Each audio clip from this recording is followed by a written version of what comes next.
నమస్తే అండి. ఇప్పుడు ప్రధాన సమస్య ఏంటంటే ఊబకాయం. కొంచెం ఆహ్, ఊబకాయం అంటే స్థూలకాయం అని కూడా అంటారు.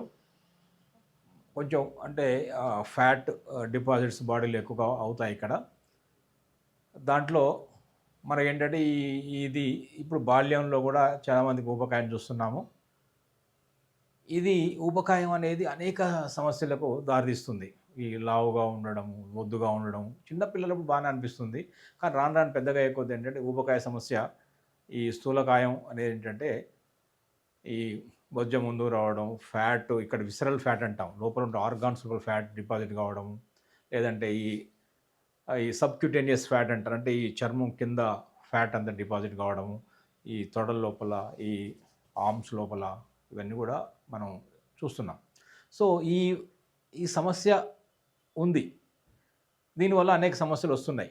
మనకు చాలామంది డాక్టర్లు కూడా చెప్తారు. మన మోకాళ్ళ నొప్పులు ఎందుకొచ్చాయంటే, ముందు కొంచెం ఆ ఊబకాయాన్ని తగ్గించుకుంటే బెటర్ అంటున్నారు. కొంచెం అధిక బరువు ఇక్కడ మోకాళ్ళ మీద పడడం వల్ల కూడా మోకాళ్ళ నొప్పులు లాంటివి బోన్ సమస్యలొస్తున్నాయి. రెండవది ఈ ఊబకాయం వల్ల డయాబెటిస్ సమస్య కూడా వస్తుంది. ఇంకా అధిక బరువు అనేక సమస్యలకు మనకు మనకు మన మన బ లైక్ మన బరువు మనకే ఎక్కువ అవుతుంది కదా! మనకు మన యొక్క బరువుగా మారే పరిస్థితి అది. అందువల్ల ఏంటంటే ఎలా తగ్గించుకోవాలంటే ఆక్యుప్రెషర్‌లో మేము డయట్ ఎంత ఇంపార్టెంటో ఈ ప్రెషర్ పాయింట్స్ రెగ్యులర్ చేసుకోవడం ద్వారా ఖచ్చితమైన రిజల్ట్స్ వస్తాయి. అది ముందు పాయింట్ అది చెప్తాము. అది కాళ్ళలో ఉంది. దాన్ని పాయింట్ ముందు నోట్ చేసుకోండి. స్ప్లీన్ మెరిడియన్‌లో SP9 పాయింట్ SP9 అంటాము. ఇది ఇప్పుడు ఈ ఆక్యుపంక్చర్ మోడల్‌లో ఆక్యుప్రెషర్ ఇది ఉంది కదా! ఈ మోడల్‌లో చూపిస్తున్నాను.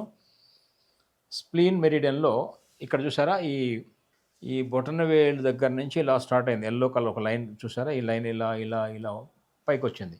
ఇక్కడ ఈ కాలు ఇటువైపు చూపిద్దాం. క్లియర్‌గా ఉంటుందేమో. ఇలా ఈ లైన్ కనపడుతుంది కదా! Yellow line. ఇక్కడ ఇది ఇలా వచ్చింది చూసారా? ఇది ఇక్కడ ఒక ఈ మోకాలు ఇదేంటంటే నీ జాయింట్ ఇది. నీ క్యాప్ ఇది. ఇక్కడ మోకాలు కింద భాగంలో ఇన్సైడ్ ఇక్కడ ఈ పాయింట్ ఉంటుంది. ఇది యాక్చువల్‌గా ఈ SP9 అనే పాయింట్ ఉంటుంది. సో, అందువల్ల మీకు ఒకవేళ ఇది గనక కన్‌ఫ్యూజన్ ఉంటే మనం ఏం చేయొచ్చంటే, మనం గూగుల్ చేసిన SP9 అనే పాయింట్ కనపడుతుంది. ఇది చాలా చాలా బెటర్ పాయింట్ అవుతుంది. ఈ ఊబకాయం లేదా స్థూలకాయం లేదా అధిక బరువు అనే సమస్యకు.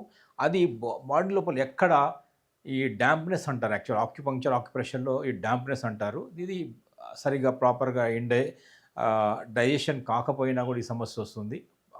తర్వాత ఎక్కువగా తినడం వల్ల అంటే ఓవర్ ఈటింగ్ అంటాం. అవసరానికి మించి తినడం కూడా ఓవర్ ఈటింగ్ అంటాం. అలాగే తక్కువ ఫిజికల్ ఎక్సర్సైజ్ చేయడం వల్ల, ఫిజికల్ యాక్టివిటీ వల్ల కూడా వస్తుంది. తర్వాత మానసికంగా ఎక్కువ కష్టపడడం వల్ల, ఓవర్ థింకింగ్ వల్ల, ఓవర్ స్ట్రెస్ వల్ల వస్తుంది. ఇంకా మనం ఎన్ని చేసినా, ఎన్ని జాగ్రత్తలు పడ్డా, డయట్‌లో తగ్గించి తిన్నా, క్యాలరీస్ తక్కువ తిన్నా, వర్క్ చేసినా కూడా మనం తగ్గడం లేదంటే ఒక్కొక్కసారి థైరాయిడ్ అనే సమస్య కూడా కారణం కావచ్చు. థైరాయిడ్ అనే సమస్య ఉన్నా కూడా ఈ ఊబకాయం వచ్చే అవకాశం ఉంటుంది. అలాగే ఇంకా మేజర్‌గా ఊబకాయం రావడం ఇంకో కారణం ఏంటంటే ఫ్యామిలీ హిస్టరీ. మన పూర్వీకులు అమ్మ నాన్నలు గానీ, మన తాత ముత్తాతలు గానీ, ఇంకెవరైనా మన ఫ్యామిలీ లోపల ఈ ఊబకాయం సమస్య ఉన్నట్టయితే ఆ సమస్య ఈ ఇప్పుడున్నటువంటి జనరేషన్ కూడా రావడానికి వీలుంటుంది. అందువల్ల మనము ఎంతైనా సరే పెద్దల ద్వారా వచ్చిందా? లేదా మనమే ఓవర్ ఈటింగ్ వల్ల వచ్చిందా? లేదా మనమే ఫిజికల్ యాక్టివిటీ లేకపోవడం వల్ల వచ్చిందా? ఇవన్నీ కూడా గుర్తుంచుకోవాలి. మనం తెలుసుకోగలగాలి మనమే. తెలుసుకొని ఈ SP9 అనే ఈ మోకాలు యొక్క చూశారు కదా! ఈ మోకాలు యొక్క ఈ లోపలి భాగంలో ఉంటుంది. ఈ మోకాలు దీని లోపల భాగంలో ఉంటుంది. కన్‌ఫ్యూజన్ ఉంటే ఈ భాగం మొత్తం మనము ట్యాప్ చేసుకోవచ్చు. ఇన్‌సైడ్ అంతా ట్యాప్ చేయొచ్చు. అంటే ఎలా ట్యాప్ చేయాలి? ఇప్పుడు ఈ మోకాలు ఇది ఉంది కదా! ఇది ట్యాప్ చేయాలి. ఎక్కడ? ఇన్‌సైడ్ మోకాలు యొక్క ఇన్‌సైడ్ ఇలా ట్యాప్ చేయడం ద్వారా రోజు ఒక 1 మినిట్ ట్యాప్ చేయొచ్చు. ఒక 1 మినిట్ టైం 2 సార్లు చేయొచ్చు. ఇలా చేయడం ద్వారా ఈ మోకాలు యొక్క లోపల భాగంలో ఉన్నటువంటి SP9 అనే పాయింట్ యాక్టివేట్ అవుతుంది. అది water element and earth element 2 అద్భుతమైన మూలకాలను కలుపుతుంది అది. కలిపినప్పుడు ఏమవుతుందంటే మన లోపల డైజెషన్ బాగా ఇంప్రూవ్ అవుతుంది. ఫ్యాట్ మనకు కరగడం మొదలవుతుంది. అలాగే మన ఆకలిని నియంత్రిస్తుంది. నియంత్రించడం అంటే ఇందాక ఓవర్ ఈటింగ్ అన్నాం కదా! స్ట్రెస్‌ఫుల్ ఈటింగ్ అంటాం. కొంతమంది స్ట్రెస్‌లో ఉన్నప్పుడు ఏం పని లేనప్పుడు ఎక్కువ తింటుంటారు. గమనించారో లేదో మీరు? ఇంట్లో ఆ రోజు కొంచెం స్ట్రెస్‌లో ఉంది. ఏ పని లేకుండా ఉన్నప్పుడు కూడా అదో ఏదో తింటూనే ఉంటాం మనం. ఇలాంటి స్ట్రెస్ రిలేటెడ్ ఈటింగ్ గాని, లేదా ఆహ్, ఒక క్రేవింగ్ ఉంటుంది. తినాలని. అది ఆ క్రేవింగ్స్ కానీ, తర్వాత ఇండైజెషన్ గానీ, ఈ ఆకలి, డైజెషన్ మధ్యలో ఉన్నటువంటి ఇంబాలెన్స్ గానీ, ఇవన్నీ కూడా ఎస్పీ9 అనే పాయింట్ ద్వారా, ఎస్పీ9 అనే ఆక్యుప్రెషర్ పాయింట్ ద్వారా కంట్రోల్‌లోకొస్తాయి. అది ఆ రకంగా ఉపయోగపడుతుంది.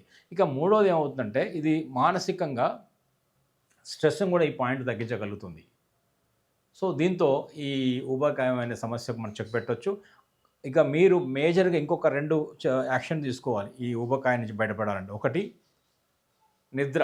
ప్రాపర్ నిద్ర లేకపోయినా ఊబకాయమైన సమస్యొస్తుంది. నిద్రపోవడానికి మనం ప్రయత్నం చేయాలి. అంటే రాత్రి ఒక 10 గంటలకు పడుకుంటే 10:30 కల్లా నిద్రపోగలిగితే ఈ 4, 4:30, 5, 5:30 వరకు పడుకోవచ్చు. నిద్ర లేకపోయినా కూడా ఊబకాయమైన సమస్యొస్తుంది.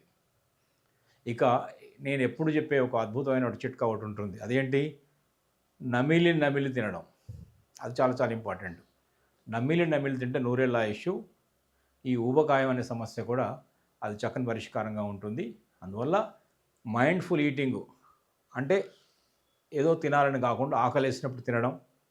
ఎప్పుడు తిన్నా సరే కొంచెం గ్యాప్ 15-20% మినిమమ్ 10-15% పొట్టలో గ్యాప్ ఇవ్వగలగడం. ఎంత తినాలో కాదు, ఎక్కడ ఆపాలో తెలియాలి. సో, ఈ చిన్న చిన్న చిట్కాలు చేస్తూ ఎస్పీ9 అనే పాయింట్‌ని గనుక ఆక్యుప్రెషర్ పాయింట్ మనం రెగ్యులర్ చేస్తున్నట్టయితే రోజుకి 2 సార్లు చేయండి. ఒక 1 మినిట్ ట్యాప్ చేయొచ్చు. ఆ పాయింట్ దొరికినట్టయితే ఇలాంటి మన పెన్‌తోనైనా సరే ఆ ప్రెషర్ పాయింట్ లోపల మెల్లగా నొక్కి వదలడం కూడా చేయొచ్చు. ప్రెస్ అండ్ లీవ్ అంటాం కదా!